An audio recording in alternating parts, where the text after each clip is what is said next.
بسم الله الرحمن الرحيم الحمد لله رب العالمين والصلاة والسلام على أشرف الأنبياء والمرسلين نبينا وإمامنا محمد وعلى آله وصحبه أجمعين أما بعد حياكم الله أيها الأحبة. Aujourd'hui le dimanche 8 de l'Hijja 1442 de l'Hégire, correspondant au 18 juillet 2021. Nous nous retrouvons par la grâce d'Allah subhanahu wa ta'ala afin de poursuivre ensemble l'étude de Durus al-Muhimma de Cheikh al-Allama Abdel Aziz bin Baz, qu'Allah lui fasse miséricorde, qui est décédé en l'an 1420. Avant d'entamer ce cours,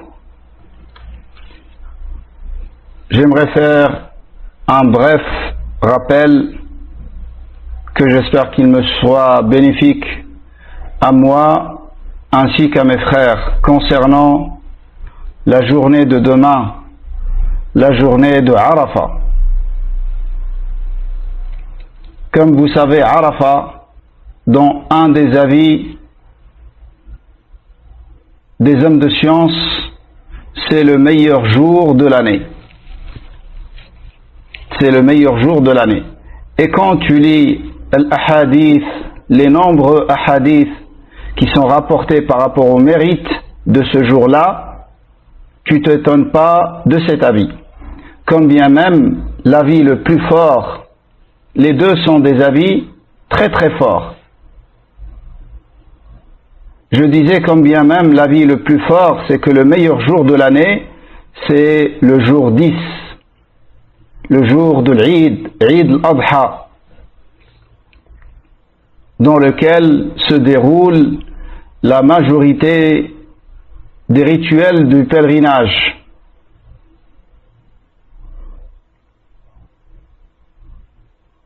Cependant, le jour de Arafat est un jour extrêmement méritoire. Et parmi les meilleures adorations qui sont légiférées dans le jour de Arafat, le jeûne de ce jour. Et comme j'ai dit précédemment, ce que je recommande à mes frères en Allah subhanahu wa ta'ala, c'est de jeûner demain. Demain, le lundi, qui sera le jour de Arafat à Mecca, le jour dans lequel seront les pèlerins dans Arafat. Je leur recommande de jeûner cette journée. Quand bien même le jour de Arafat dans leur pays ne sera que le mardi. Car de toute manière, il est fortement recommandé de multiplier les bonnes œuvres pendant cette période, les 10 premiers jours de Dhul Hijja, et en particulier le jeûne, de toute façon. Et comme vous savez, la divergence par rapport à ce point est basée sur la divergence d'un autre point, que les savants appellent ikhtilaful matali', qui se résume en le fait, est-ce que l'observation de la lune dans un endroit, l'observation de la lune dans un pays ou dans une région, est-ce que ça rend obligatoire le jeûne pour toute la communauté, ou chaque pays, chaque région a son propre observation. La position du gouverneur musulman met fin à cette divergence. Quand le gouverneur musulman décide de jeûner un jour, cette divergence n'a plus lieu dans la pratique. Elle reste dans la théorie. Son étude et la discussion à son sujet dans le cadre de l'apprentissage. Mais dans la pratique, dans le pays où tu es, quand ils décident que c'est demain le premier jour de Ramadan, tu dois jeûner avec ton pays. Et ça, c'est la règle de base.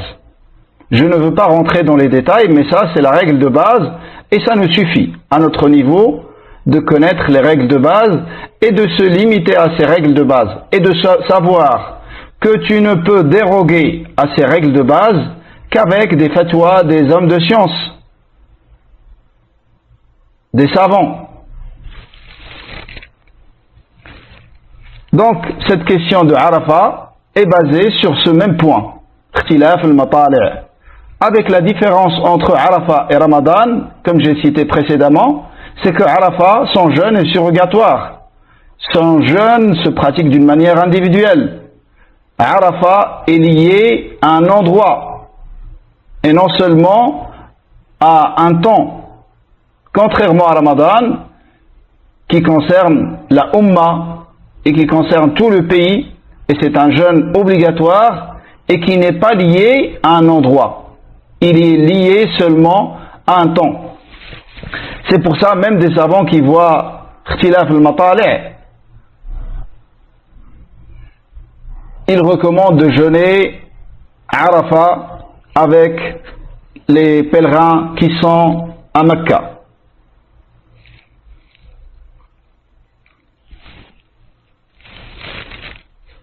Donc, l'Eid,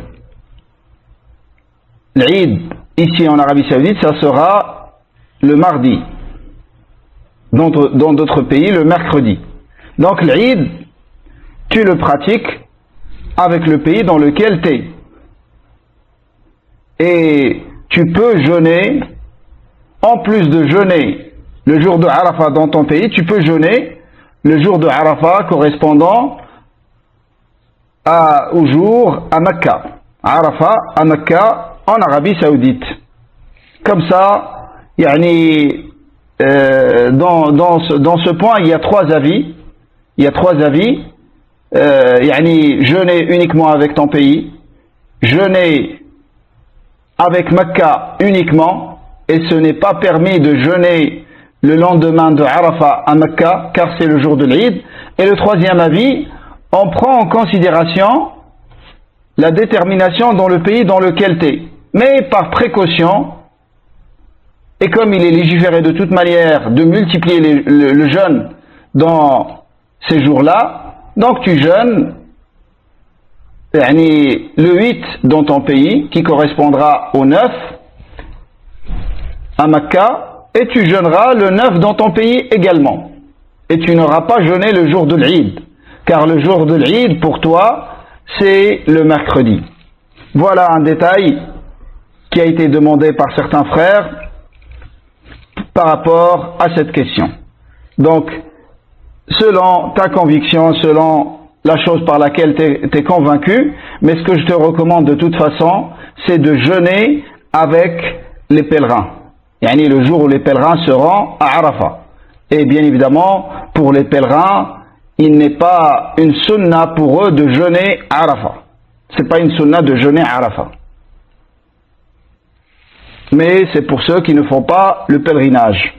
Donc par rapport à ce jour de Arafat, le Nabi alayhi sallam dit khayru du'a'i du'a'u yawmi Arafah.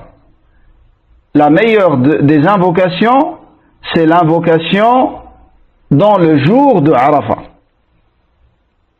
Et la meilleure invocation que j'ai dit moi ainsi que tous les prophètes avant moi, La ilaha illallah wahdahu la sharika lah, lahul mulk wa lahul hamd, wa huwa ala kulli shay'in qadir. Ça, c'est la meilleure invocation que tu puisses dire dans ce jour-là. Et ça ne veut pas dire que c'est obligatoire pour toi de te limiter à ce dua. Mais fasse en sorte que ce soit la chose que tu dises le plus. Car la meilleure chose que Nabi alayhi salam a pu dire dans ce jour de Arafat, et lui également les prophètes d'avant lui, c'est cette invocation. Et cette invocation, bien évidemment, c'est At-Tawhid. C'est At-Tawhid. La ilaha illallah, wahdahu la sharika lah, lahul mulk wa lahul hamd, wa huwa ala kulli shay'in qadir. Et on a parlé plusieurs fois de cette invocation, cette dua, cette invocation ou cette évocation, ce dhikr, et de son sens. Également pendant ce jour-là, le jour de Arafah, comme c'est rapporté dans le hadith Aisha radiyallahu anha, dans l'authentique de l'imam Muslim, le Nabi alayhi sallam a dit: Ma min yawmin akthar min an yu'tiqa Allahu fihi 'abdan min an-nar min yawmi Arafah.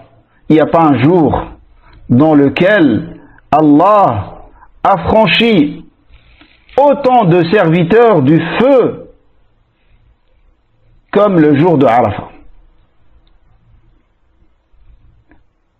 Le jour dans lequel Allah subhanahu wa ta'ala ya'tiq al-ibada min an-nar, il a franchi les serviteurs de l'enfer. Le jour où il a franchi le plus, c'est le jour de Arafah. Donc, c'est un jour extrêmement important. Il faut connaître sa valeur et son rang par rapport aux autres jours de l'année et saisir cette opportunité, si Allah nous permet de vivre et de profiter de ce jour, et lui demander qu'on soit parmi les affranchis, parmi ces affranchis du feu de l'enfer. Nabi alayhi sallam dit également dans un hadith qui a été authentifié par l'Allama al-Albani rahimahullah, hadith Uqba ibn Amir radiyallahu anhu, le prophète alayhi sallam a dit: Yawmu Arafah wa yawmu an-Nahr wa ayyamu at-tashriq عيدنا أهل الإسلام عيدنا أهل الإسلام عيدنا أهل الإسلام وهي أيام أكل وشرب.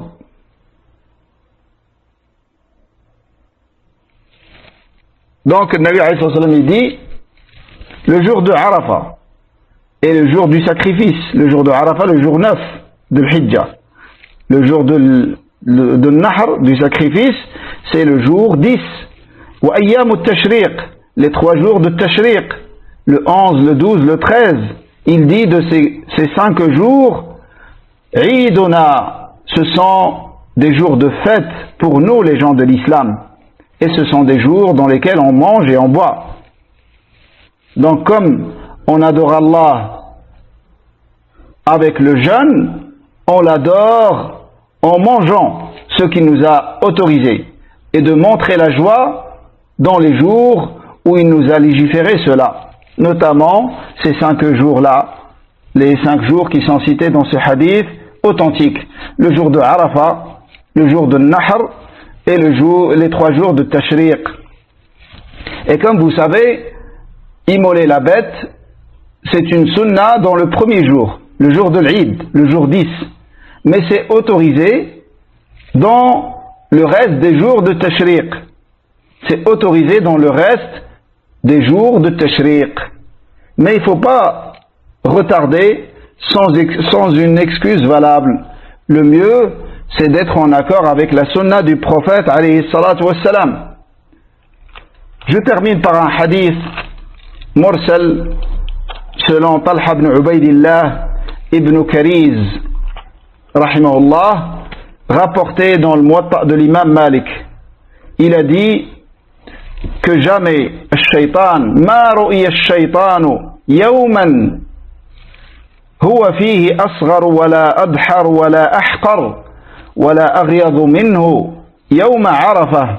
Jamais الشيطان n'a été vu dans un jour dans lequel il est plus petit et plus méprisé et plus humilié et plus éloigné et plus en colère et en rage comme il a été vu dans le jour de Arafah.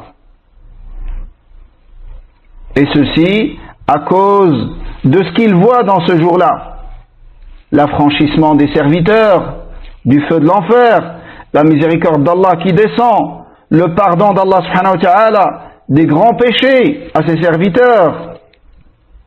Il a dit excepté le jour de Badr.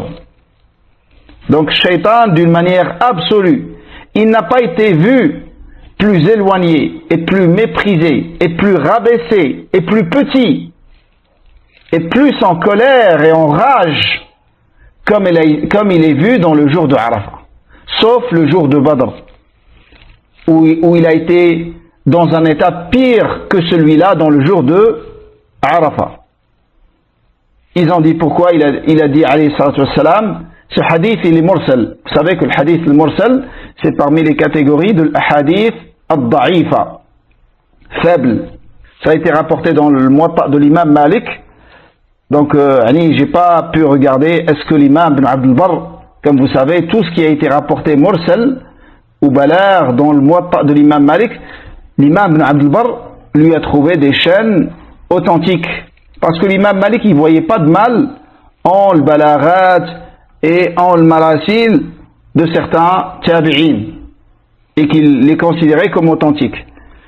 L'imam Ibn Abd al-Barr a confirmé cela dans tous les marasil et tous les balaghats de l'Muwatta, excepté 4. 4, il n'a pas pu trouver des chaînes de transmission authentiques. Et ça vous démontre que ce livre, qui était considéré le livre le plus authentique après le livre d'Allah, avant l'œuvre de l'imam al-Bukhari, avant son authentique, il a été considéré le livre le plus authentique.